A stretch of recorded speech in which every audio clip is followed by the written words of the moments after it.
Alright, so as we quickly approach the release of The Suicide Squad, I have gone and rewatched Suicide Squad to get my mind prepared. Now, I believe I've only seen this once, and it was in the theaters. I've owned this piece of physical media for a while, but I can't remember ever rewatching it. I didn't enjoy it the first time I saw it, so I don't think I would have rewatched it. And this is the extended cut, which I don't think I had seen before, but I don't, nothing really stuck out to me. There were a couple things where I'm like, I don't remember this, but it's been several years since I saw it, so nothing really stuck out to me as, oh, this is definitely new that I haven't seen before.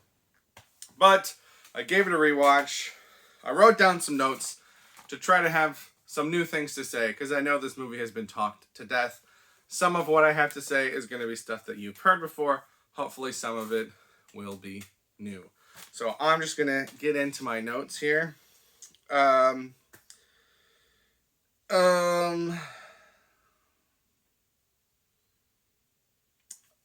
okay. My first note is just the music. I'll come back. I'll talk about the music later, because I feel like that's been done to death. So, character introductions.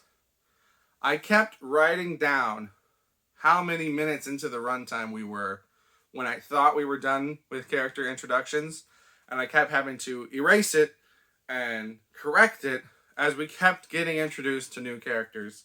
So my last mark is that 50 minutes into the movie, which was just over 2 hours with, I think, 2 hours and 14 minutes. 50 minutes into the movie, we are still getting introduced to characters. Almost halfway through the movie. That needs to be way shortened down. If you spend half a movie just introducing characters, then you've only got half a movie left to do anything with them. And I think this movie really suffers. And some of the characters get 2 or 3 introductions, while others only get 1. Very, very poorly paced, very poorly presented to the audience. Can't tell. Oh, David Harbour. I did not realize David Harbour was in this. So David Harbour didn't really pop on my radar until Hellboy, which came out after this film. And then he was on my radar for Hellboy. And then Black Widow came out. And so now rewatching this after understanding David Harbour in terms of Hellboy and Red Guardian, I'm watching it and I see this guy, and I know I've seen him, like the character I remember from the trailers and stuff, and I'm just like, is that David Harbour? And I looked it up and it was.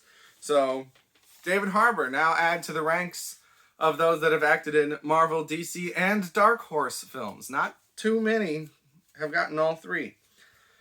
The setup makes no sense. So I know other people have talked about this, but I just gotta say it. The whole pitch for this idea is, what if Superman had kidnapped the President of the United States, right? Blah, blah, blah. None of the characters in this movie could have stopped him, or at least none of the inmates on Task Force X, right? Deadshot shoots bullets. Superman's bulletproof. You could say, well, give him a kryptonite bullet, right?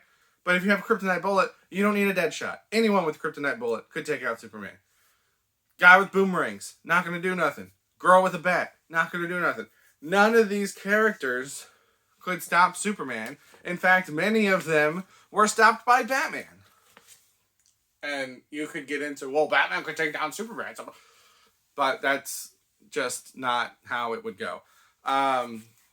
So the pitch is wrong. And the idea for this team doesn't need that pitch, right? The idea of having a team of people with abilities that we can control and we can blame if things go wrong, that should be enough. But when you add in this line about being able to stop a bad Superman, then all I can think of is, no, they couldn't. So why are you saying that? So I don't think it ruins the movie. It just starts you off with a bad taste in the mouth, and a bad feeling towards this idea, because you're like, they couldn't do what they said this was for, so why are we even paying attention to this? So that bothered me. Okay, so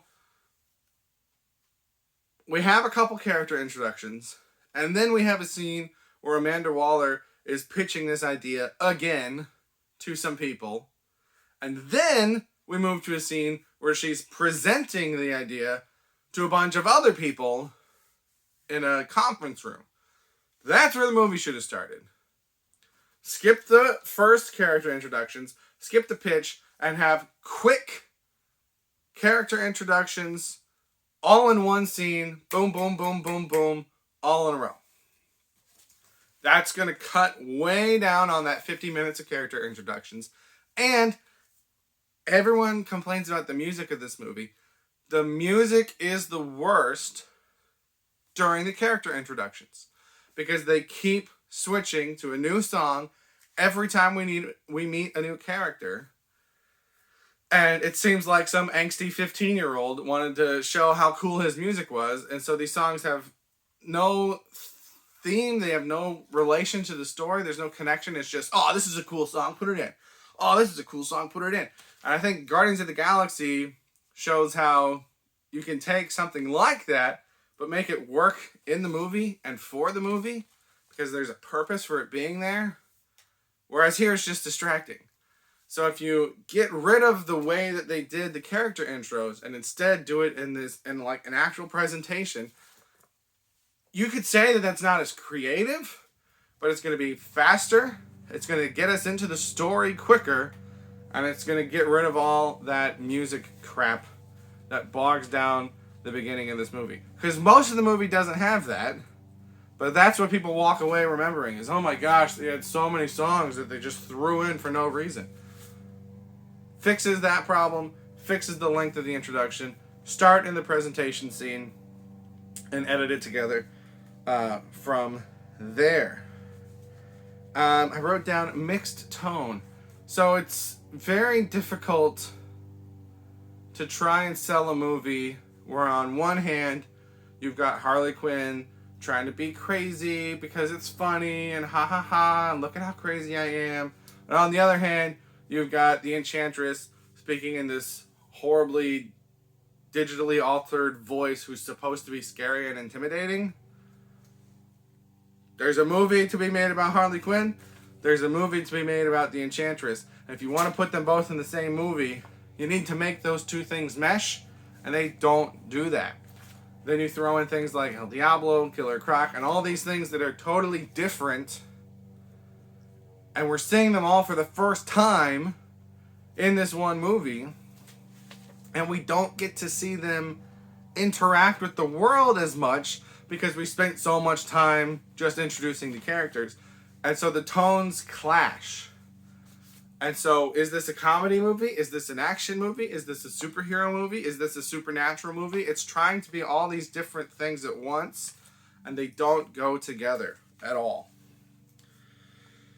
There's a weird scene where after Amanda Waller has gotten approval to start Task Force X, they're still just all in their cells, and then once Incubus attacks, they're like, okay, authorize it to go, blah, blah, blah, blah, blah, get them out there.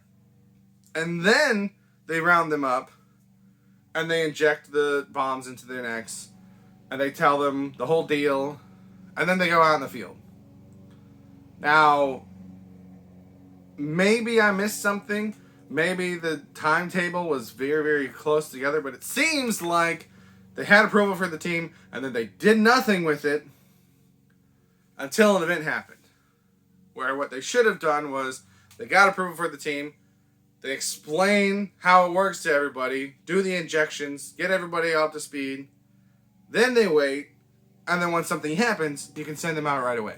But the way it was edited and the way it was presented felt like they just didn't do anything with these guys, and then when they needed them for something, they couldn't get out right away because they had to do all these other things first. Which makes no sense. Some characters have no use. So, again, I know other people have said this, but why is Harley Quinn on this team? When they want to focus on her being Harley, they give her a baseball bat, which is not useful. When they want to try to make her more useful, they give her a pistol. You've got Deadshot on the team and an entire squad of military soldiers. One pistol is not going to make a difference. Why is Harley Quinn on this team?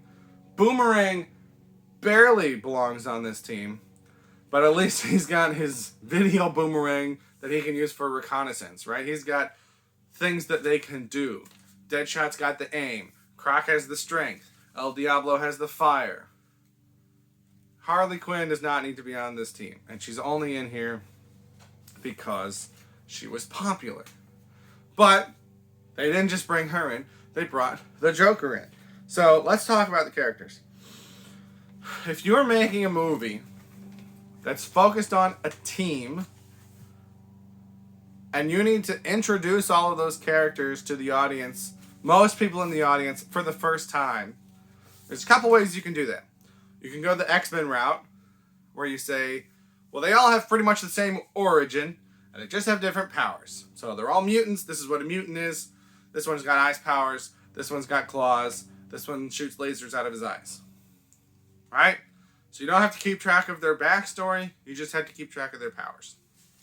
Or you can go the route that Guardians of the Galaxy did, where you say, hey, here's a few people, and you'll learn their backstories and their powers as the story goes on, right? When we meet Drax, we learn his. When we meet Gamora, we learn hers. Groot and Rocket kind of fill us in. But there's only 5 of them. 5 heroes, 1 villain in Ronan, 2 if you count Thanos, 7 people total to keep track of. And Thanos we don't even really need to know about in that film. This movie, Deadshot, Harley Quinn, Killer Croc, Captain Boomerang, Slipknot, Katana, El Diablo, Enchantress, Incubus, Amanda Waller, Rick Flag, and the Joker. 12 characters. Double the amount from Guardians of the Galaxy. 12 characters that we have to be introduced to, learn and try to understand what their powers are, and then try to see them interact with the story. It's too much. Suicide Squad, the squad itself should have been 5 people at maximum. And there should have been 1 villain. But not only do we have the Enchantress, who's also June, so you have to keep that in mind. Then add in her brother, but really the villain of this film is Amanda Waller. So then you're also trying to figure out, so she's supposed to be the good guy, but she's actually the bad guy. So the people that are the bad guys, really they're not the bad guys, they're the good guys. And you're trying to figure that out on top of being introduced to 12 characters. Take Harley out, take Joker out, take Slipknot out. He was only in the movie for 8 minutes anyway. Doesn't need to be there. He's only there to prove that the bombs work.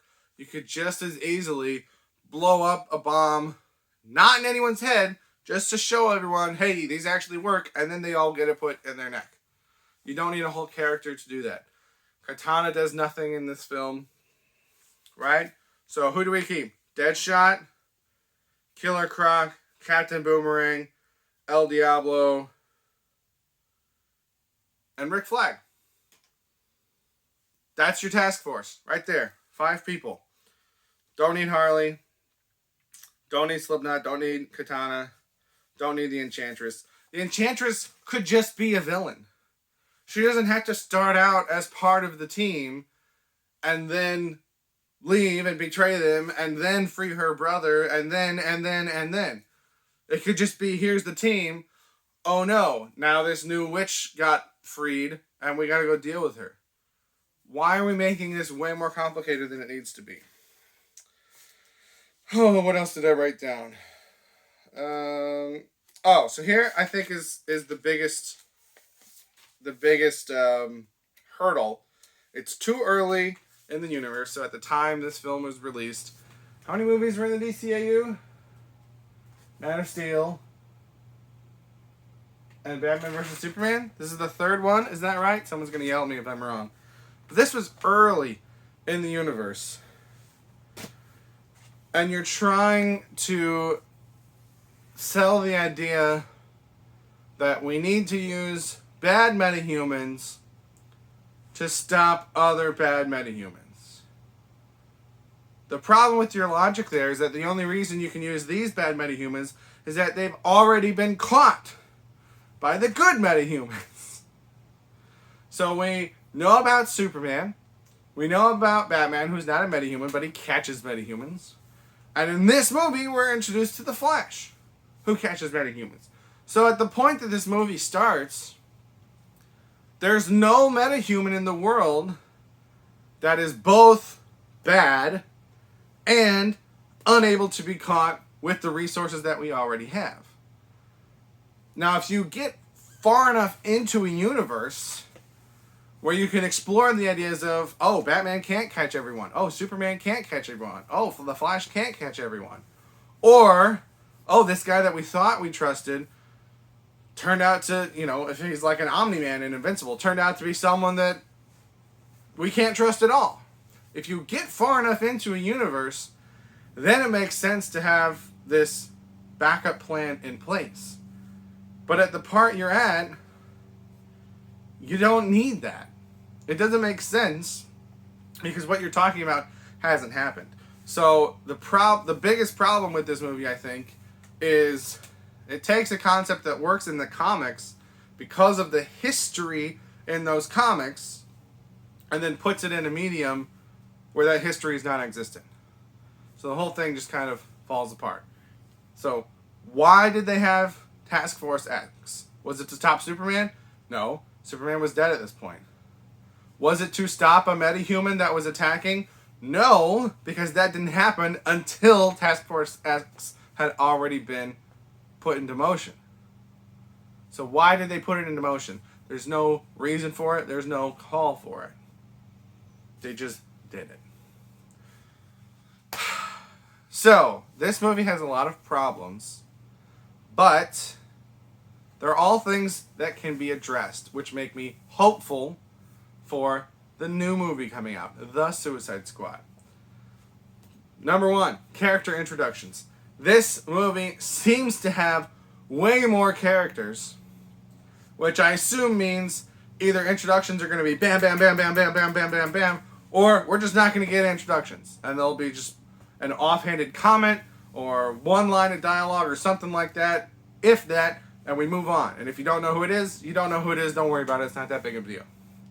So I think they're going to solve that problem. I don't think they're going to take up nearly half the runtime with character introductions. Number 2, the tone. From what I recall, they wanted this film to be a more serious film. And then Marvel had done something, and they changed their minds and decided that they wanted to make it more humorous. And so there was disconnect in the trailers, and there was disconnect between the movie they advertised and the movie that we got. And the tones didn't mix, like I talked about. Harley doesn't mix with the Enchantress. This film seems like it's going to be a comedy first. The trailers look funny. There are jokes. And I think coming from that point first, everything else can fall into line. I don't know that it's going to. It's not automatic. But I think that's going to help. If you start from the position of, hey, don't take this too seriously, but blah, blah, blah, blah, blah, I think that can work. And I think that helped Guardians of the Galaxy work. So the character introductions, I think, will be fixed. The tone, I think, will be fixed. Lastly, the placement in the universe. I think we are now far enough into the DCAU that something like this will make sense. I don't know how they're going to address that, because not all the did I say DCAU? I'm sorry, I just recorded my Superman the Series video right before this. The DCEU, whatever they're calling it or not calling it right now. We're far enough into this now that these questions of, well, what if these heroes aren't who we thought they were? Or there's so many now, the world has seen Doomsday. there's so many now that other questions start being asked. And Superman was dead, and now he's alive, and what does that mean? And a lot of people saw him attacking people after his resurrection, and so I think the placement in the timeline, depending on how they handle that, could also make sense. So the three biggest issues: length of time on the introductions, which is also where the music issue came from, the clashing of tones, and the nonsense nature, the premise didn't make any sense. I think all of those can be fixed in the new one. So I'm trying not to have too high of expectations, because my enjoyment is very much based on my expectations. So I'm going in with the understanding of they're trying this again, and that was garbage. But there could be something good out of that. So maybe I will be pleasantly surprised and this will be good. However, I've also, by this point, put out another video about how Idris Elba kills franchises. So that clashes with that idea, because based on that data, Idris Elba being in this movie is going to ruin it. So I don't really know what to think. Here's what I think is going to happen. I think this movie is going to be a better movie than the old one. I think people are going to like it more. I think it's going to be better reviewed. I don't think it's going to do as well. I don't think it's going to make as much money. And between that and everything else going on at DC and Warner Brothers, I think whatever through line they're going with, again, it's hard to tell if it's a sequel or a reboot or just another installment, but I think it's going to die. And maybe they'll do more stuff with Harley Quinn, with Margot Robbie, but I think anything with trying to bring Will Smith back, I think anything with other characters returning is going to be done, at least for a long time. Amanda Waller is the one character that I could see them keeping on a third attempt if they want to try this again, just because I think she nails that character more so than anyone else. But that's my prediction, is that this is going to be a better movie, but it's going to do worse, partly because of bad faith from the last movie, partly because some people still aren't going to the movies yet. So I think it'll be a better movie that does worse, and we'll blame it on Idris Elba. I think this franchise is going to die. But those are just my thoughts. I could be wrong. I hope I'm wrong. I do hope that it's better, but I hope I'm wrong about it doing worse. I hope it does well. Those are my thoughts. Feel free to tell me your thoughts. That's all I've got. Thank you for watching, and have a good day.